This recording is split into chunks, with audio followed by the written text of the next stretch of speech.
Le entregué mi tarjeta de embarque al agente de la puerta sin mirar atrás.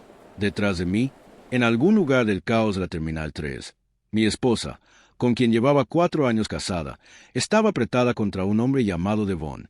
Un hombre cuyo nombre había aparecido en la pantalla de su teléfono 43 veces solo en las últimas 2 semanas. Un hombre que ella me había descrito una vez, riendo con vino, como un error de que se avergonzaba de haber cometido. Se disculpó en el mostrador de facturación, con la mano ligera sobre mi brazo, con voz tranquila. «¿Al baño?», dijo. «Vuelvo enseguida». Y la observé en lugar de apartar la mirada porque algo en el estómago me tiraba desde hacía semanas, como un nudo tira antes de ceder. Y la vi caminar no hacia los baños, sino hacia la entrada principal de la terminal, donde un hombre con una chaqueta gris estaba de pie con los brazos abiertos y la cara vuelta hacia ella. Y yo me quedé en el mostrador de facturación 11 segundos. Los conté deliberadamente, como se cuenta cuando se intenta permanecer en el cuerpo y no en la reacción.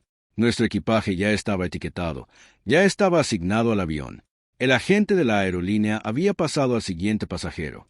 La cinta transportadora se había tragado nuestras maletas con total indiferencia ante el hecho de que el matrimonio que las poseía se disolvía en tiempo real a 4,5 metros de donde habían desaparecido.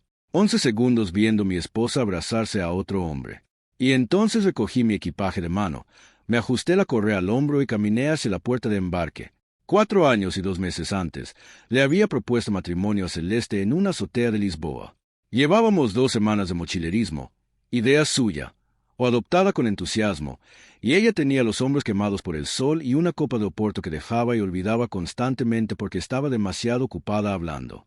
Había visto un cuadro en una galería esa tarde, de un artista portugués de que yo no había oído hablar, y horas después seguía animada por ello, moviendo las manos en el aire ámbar de la tarde mientras intentaba describir la calidad de la luz que el pintor había capturado, la particular forma en que la vieja tarde se filtra a través de las contraventanas de madera. Para entonces, llevaba 3 días con el anillo en el bolsillo de la chaqueta. Había planeado esperar a la cena para algo planeado y orquestado, pero al ver su rostro bajo ese cielo lisboeta, no pude crear un momento mejor que el que ya estaba sucediendo sin mi ayuda. Dije su nombre. Se giró.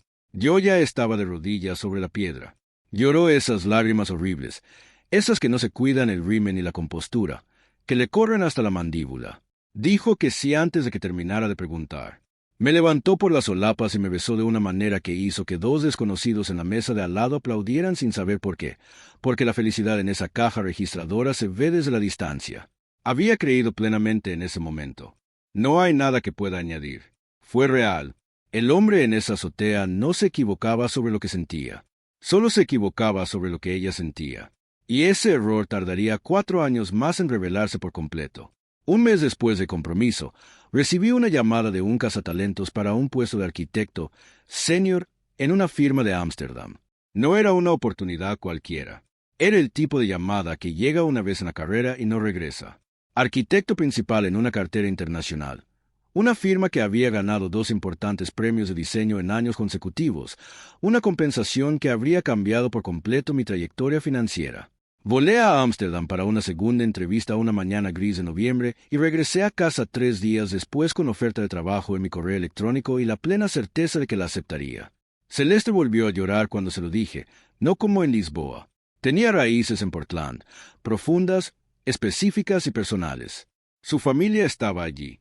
Su hermana, la persona más cercana a ella en el mundo, también estaba allí. Sus amistades, su carrera, toda su arquitectura social se construyó en esa ciudad.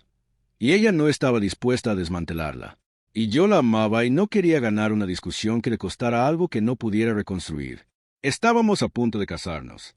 Quería empezar el matrimonio en términos que ella aceptara. Así que llamé al director de Ámsterdam, le di las gracias y rechacé la oferta. Me dije a mí mismo que el trabajo volvería, que ella era la opción más excepcional. Creí ambas afirmaciones completamente al decirlas, y quiero ser preciso al respecto, porque la tragedia de lo que vino después no es que fuera un tonto, sino que fui sincero. Hay una diferencia. El agente de la puerta escaneó mi tarjeta de embarque, sonrió y dijo, «Que tenga un buen vuelo». Caminé por la pasarela. Dentro del avión, encontré mi asiento de ventanilla, guardé mi maleta en el compartimento superior y me senté. El asiento a mi lado, el de Celeste, reservado a su nombre, con su preferencia de comida seleccionada, junto con el acceso o pasillo que siempre prefería en vuelos de más de 2 horas. Estaba vacío. Lo miré un momento. Luego miré por la ventanilla hacia la pista bajo el sol de la tarde. No había nada ahí fuera más que hormigón corriente, luz corriente y el hecho corriente de una decisión ya tomada e irrevocable, que no era mía, sino suya de hacía 14 meses. Y luego, de nuevo esta mañana, saqué el teléfono y llamé a mi hermano. Contestó al segundo timbre, ya un poco sorprendido por la hora. Rowan, ¿no deberías estarlo? Estoy en el avión, dije. Estoy en mi asiento. Estoy solo. Una pausa. La pausa de un hombre que interpreta el contexto sin necesidad de que le digan qué significa. Celeste fue a despedirse de Devon. Dije que el nombre se sentía extraño en voz alta. Demasiado sólido. Demasiado específico. Me gustaría presionar un moretón. En el aeropuerto, mientras revisaba nuestras maletas, cruzó la terminal para encontrarlo. Y la vi hacerlo. Y entonces subí al avión. Rowan. Su voz se volvió baja y cautelosa. ¿Qué necesitas ahora mismo? A tu amiga Elise, dije, de la Facultad de Derecho de Familia. ¿Verdad? Le estoy enviando un mensaje mientras hablamos, dijo sin preguntarme si lo había pensado bien, sin simular el shock que probablemente sintió, sin sugerirme que tomara un respiro y le diera un día. Simplemente actuó. Eso es lo que hacen las mejores personas en los peores momentos. Actúan. Te llamará cuando aterrices. Gracias, dije. Rowan, estoy bien. Dije con sinceridad. Te llamaré cuando pase la aduana. Colgué. La azafata se acercó por el intercomunicador y les pidió a todos que cambiaran al modo avión. Miré mi teléfono una última vez, el nombre de Celeste y mis contactos, la pequeña foto en miniatura de ella riendo en alguna cena hace 2 veranos, sencilla y con cara brillante, y aún no, por lo que entendí en ese momento, 12 meses ocultándome un secreto. Guardé el teléfono en el bolsillo y miré por la ventana. El avión comenzó a moverse. Déjame contarte cómo fueron en realidad las 6 semanas antes del aeropuerto, porque esa mañana en el mostrador de facturación no surgió de la nada. Fue la conclusión de una larga y lenta acumulación de cosas que, con cada vez más esfuerzo, había ido eligiendo no nombrar. Había comenzado una mañana de marzo con su teléfono en la encimera de la cocina, desbloqueado, la pantalla encendida y la conversación abierta mientras ella se duchaba. Aisha había ido a apartar el teléfono de la taza de café, y la pantalla estaba ahí, visible, sin que yo tuviera que buscar nada. Devon, una conversación lo suficientemente larga como para ver que no era reciente.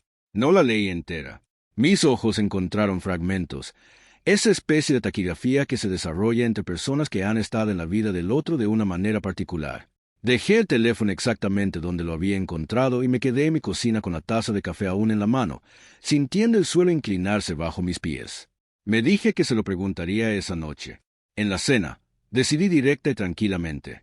Y entonces la miré al otro lado de la mesa, y se reía de algo en la televisión, completamente a gusto, pero presente de la manera sencilla en que está presente una persona que no sostiene nada, y no pude encajar la imagen frente a mí con lo que había visto en su teléfono.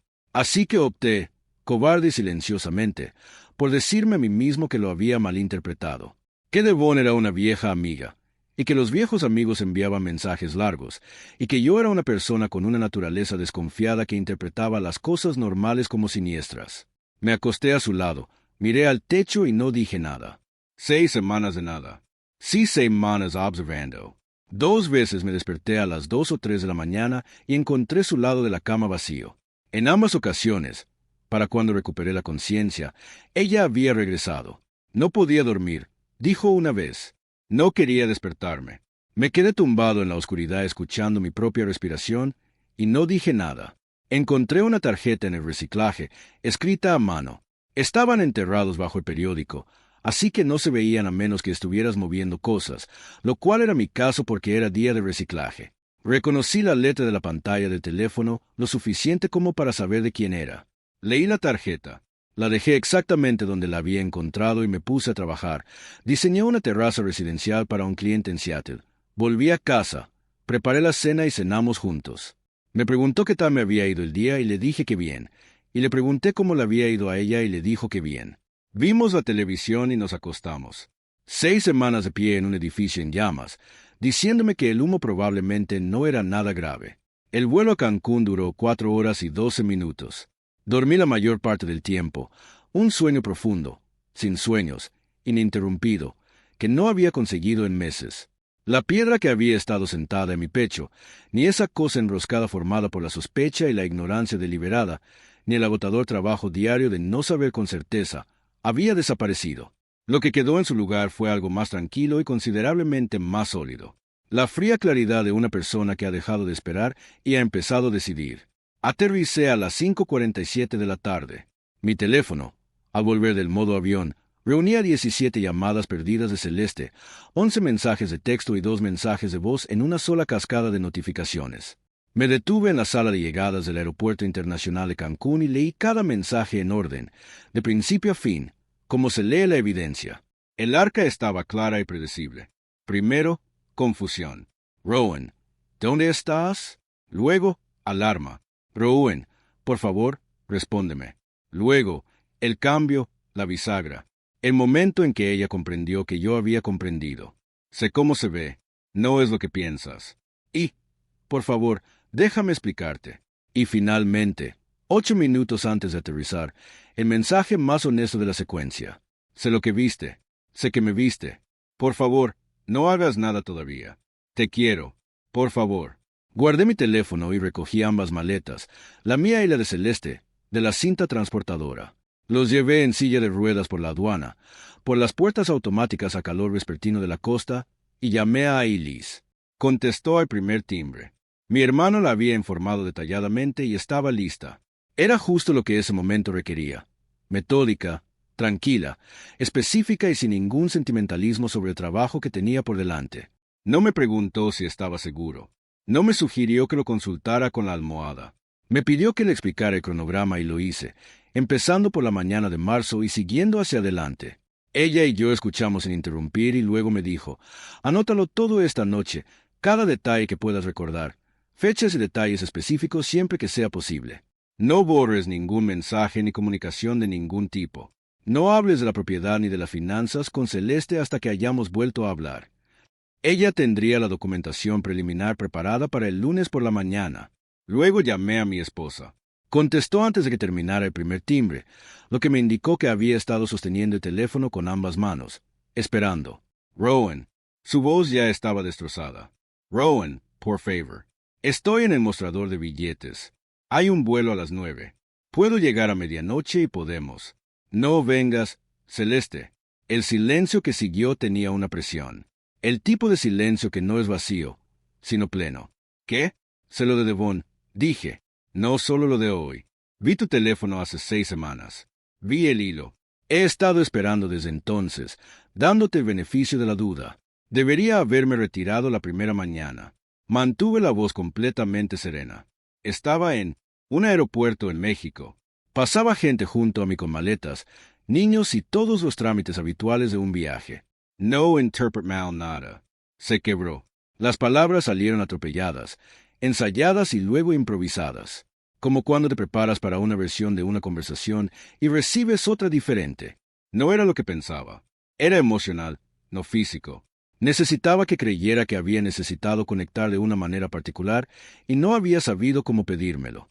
Y Devon había entendido algo sobre ella que era específico de su historia, y ella sabía que eso no era una excusa. Sabía que no había excusa. Pero se acabó. Hoy era el final. Ella me había elegido. Siempre me había elegido. Solo necesitaba cerrar la puerta como es debido y en persona porque se lo debía. Y me debía romper con eso por completo. Y lo lamentaba. Lo lamentaba mucho. Y me amaba. Nunca había dejado de amarme. Esperé. La dejé sin palabras. ¿Cuánto tiempo? Pregunté. Rowan. ¿Cuánto tiempo? Celeste. Un silencio que duró lo suficiente como para responder a su propia pregunta. Luego, 14 meses. Hice los cálculos sin querer. Como se hace, ya se sabe la respuesta a 14 meses. Lo que significa que ella había empezado esto a los 8 meses de nuestro tercer año de matrimonio. Mientras yo volaba a Portland cada 2 fin de semana, mientras pagaba la mitad de la hipoteca de una casa en su ciudad, mientras iba todos los días, es el hombre que rechazó Ámsterdam y no se arrepintió porque creyó que era el trato correcto. 14 meses. Dije que se acabó. Hoy lo terminaba. Lo terminé por nosotros. ¿Lo terminaste? Dije, en un aeropuerto mientras etiquetaba nuestro equipaje de aniversario porque necesitabas despedirte en persona. Me dejaste en el mostrador de facturación y cruzaste la terminal para abrazarlo. Hice una pausa.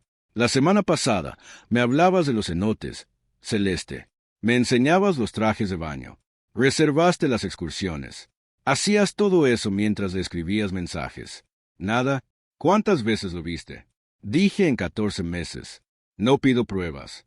Pregunto porque quiero saber cuánto fueron realmente los últimos 14 meses.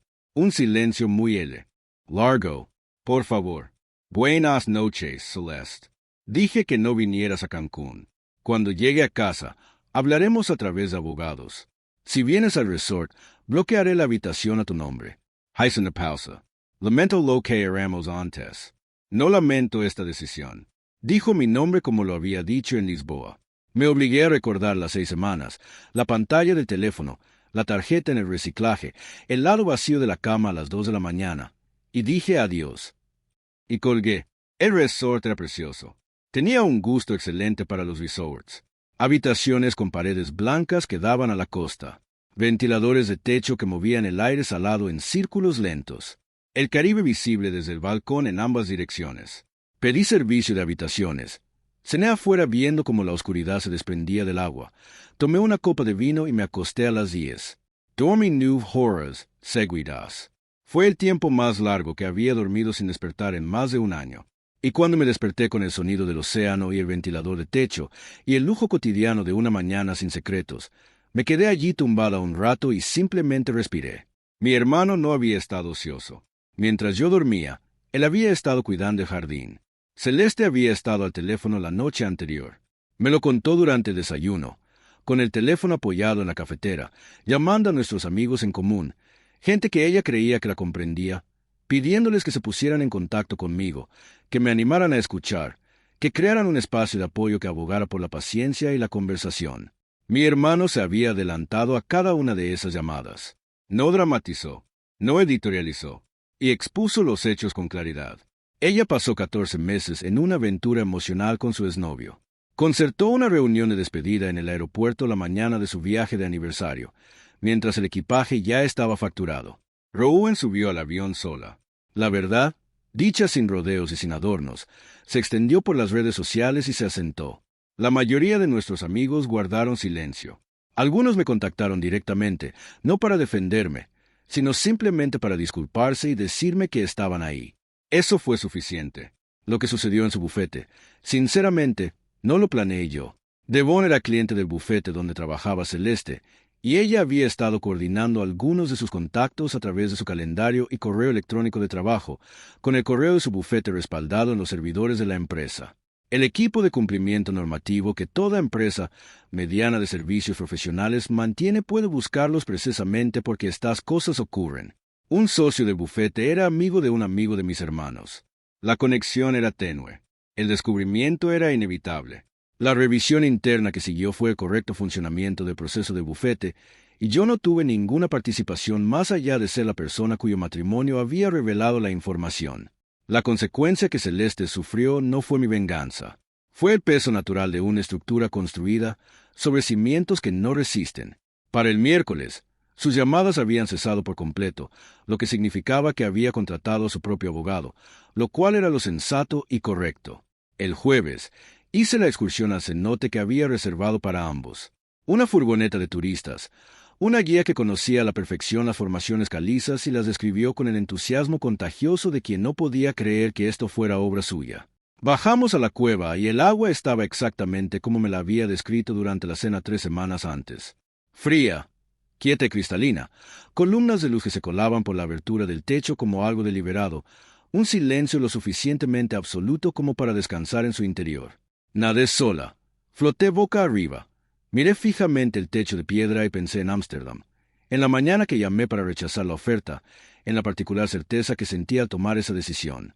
Salí del agua, me sequé, me senté en una roca y escribí un correo electrónico al director de Ámsterdam, cuidadoso y breve, diciéndole que estaba reconsiderando mi situación, pero que estaría en Europa en otoño, preguntándole sin esperar nada a cambio si tendría tiempo para un café. Respondió en 40 minutos. El puesto original ya estaba cubierto, pero la empresa había crecido significativamente y había una vacante de alto nivel en primavera. Un joven arquitecto para una cartera de proyectos residenciales internacionales. Él, según dijo, había pensado en mí cuando se diseñó el puesto. Le encantaría conocernos. Leí el mensaje 2 veces. Luego guardé el teléfono en el bolsillo y volví al grupo.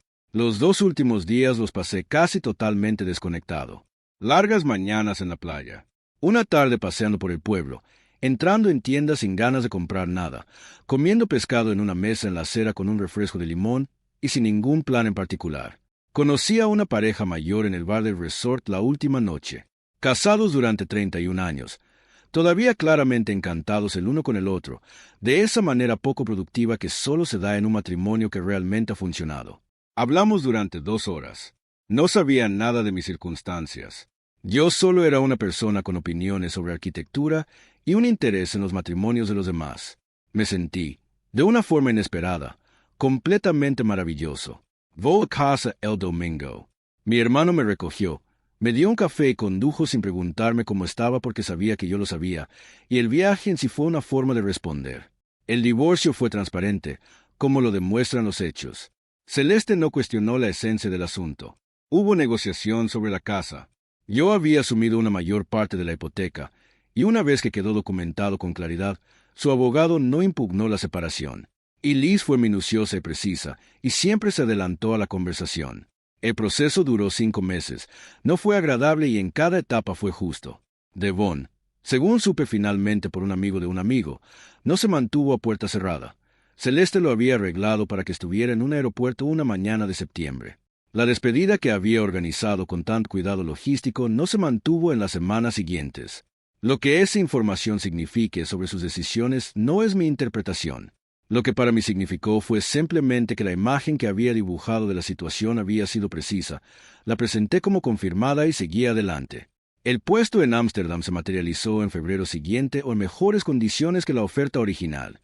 Socio principal de 4 países, un equipo de 12 personas, un proyecto de vivienda pública de Rotterdam que ya había aparecido en 2 revistas internacionales.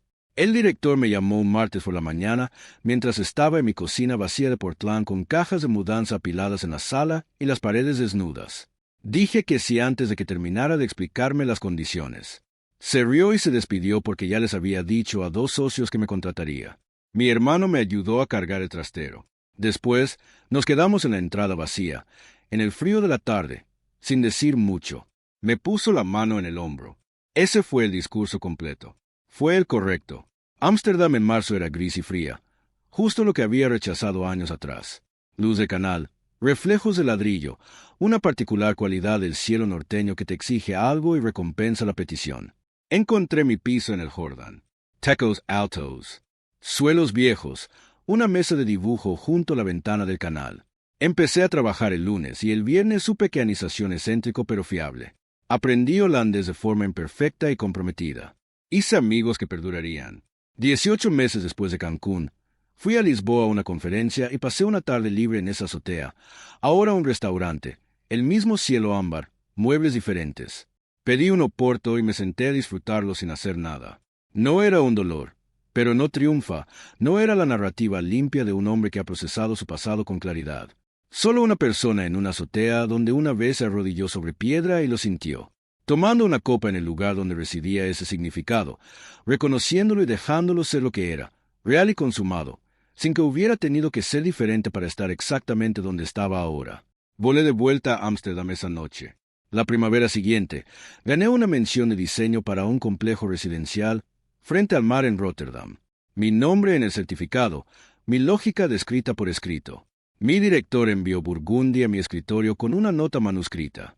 Mi hermano envió 2 palabras y un punto. Empecé algo lento y sin prisas con una mujer llamada Petra, de urbanismo. El tipo de comienzo que no se anuncia o que surge de la proximidad, la honestidad y la evidencia acumulada de alguien que pregunta exactamente qué quiere decir y quiere decir exactamente lo que dice. Le hablé de matrimonio con sencillez y brevedad, en el momento natural del orden de las cosas.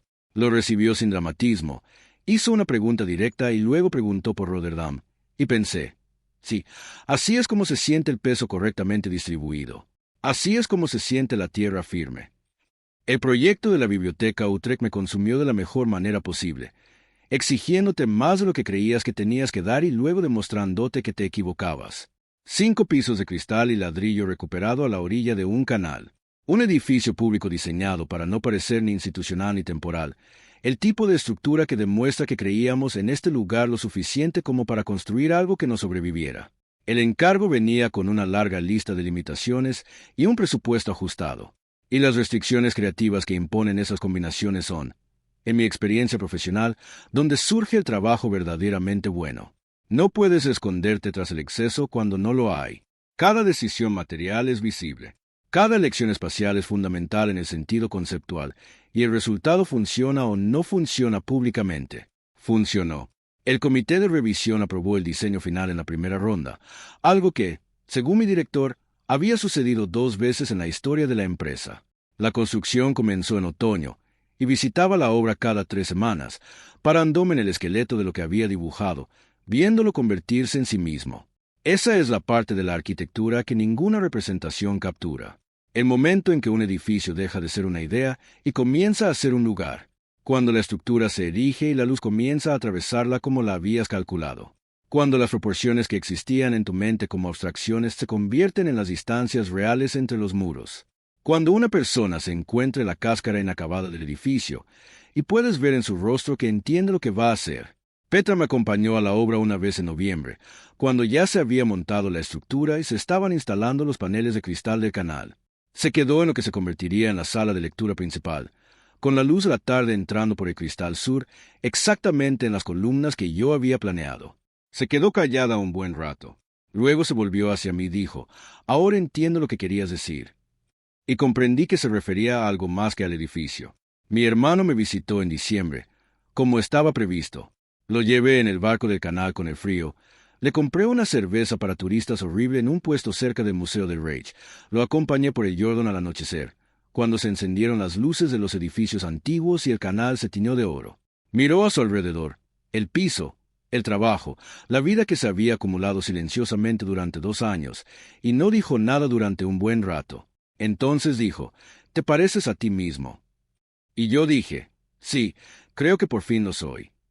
Cenamos en un restaurante cerca de mi piso, de esos sitios pequeños y acogedores de Ámsterdam a los que no parece importarles si impresionas, solo si tienes hambre. Comimos demasiado, nos quedamos demasiado tiempo y hablamos de todo y de nada, como se puede hacer con alguien que te conoce de toda la vida y no tiene otra agenda que la conversación. Una vez me preguntó si alguna vez pensé en cómo podrían haber sido las cosas de otra manera, si me arrepentía de algo. Lo pensé con sinceridad, como se merecía. La azotea de Lisboa, la oferta de Ámsterdam que rechacé, las 6 semanas de deliberada incertidumbre, los 11 segundos en la puerta. No, le dije, no lo hago, no porque no me hiciera daño, no porque no me hubiera costado algo real, sino porque el camino que había recorrido, incluyendo la parte que atravesaba el fuego, me había llevado a un lugar donde realmente me alegraba estar, y sinceramente no podía desear no haberme quemado si quemarme era la raíz del problema. Asintió. Volvió a llenar su vaso. Seguimos adelante. 5 años después del aeropuerto, me senté en mi mesa de dibujo una mañana de martes de octubre con la tenue y dorada luz otoñal de Ámsterdam obrando su preciso y particular efecto a través de la ventana del canal. E hice algo que rara vez hago, mirar completamente hacia atrás. 11 segundos en el mostrador de facturación. Con una maleta de mano ajustada al hombro, un agente de la puerta escaneando una tarjeta de embarque, un asiento a mi lado, vacío. Había tomado esa decisión en un momento de total e inequívoca claridad, y no había requerido coraje al estilo de Hollywood. Sin música dramática, sin discurso final pronunciado ante un adversario que se desmoronaba. Solo había requerido seguir caminando cuando la evidencia me lo indicaba, confiar en mi propia interpretación de una habitación cuando la habitación era inconfundible. El dolor había sido real, y lo había dejado pasar. Y la pérdida de lo que Celeste y yo habíamos sido la versión que existía antes de que dejara de existir tenía un peso legítimo, y no había fingido lo contrario. Lo había sentido en una habitación de hotel en Cancún, en una cocina de Portland y en una azotea de Lisboa con una copa de vino. Y luego lo había dejado terminar como terminan las estaciones, sin disculparme y sin que me pidieran que lo arrastrara más allá de su tiempo.